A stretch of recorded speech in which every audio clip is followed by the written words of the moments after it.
जालना येथील मल्टीपर्पज शाळेमध्ये चमत्कार प्रबोधन। महाराष्ट्र अंधश्रद्धा निर्मूलन समितीचे शंकर बोर्डे यांनी केलं चमत्कार सादरीकरण। जालना शहरातील मल्टीपर्पज शाळेत शनिवार दिनांक 13 जुलै 2024 रोजी सकाळी 11 वाजता विद्यार्थ्यांसाठी चमत्कार प्रबोधनाचा कार्यक्रम घेण्यात आला।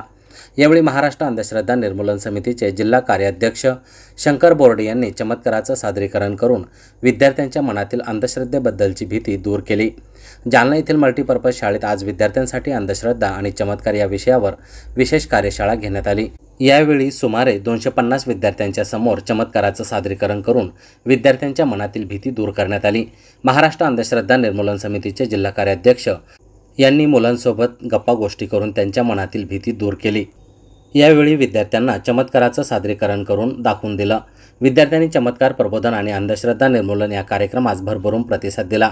यावेळी शाळेचे मुख्याध्यापक प्रकाश कुंडलकर यांच्यासह शाळेतील शिक्षक व शिक्षकेतर कर्मचारी उपस्थित होते।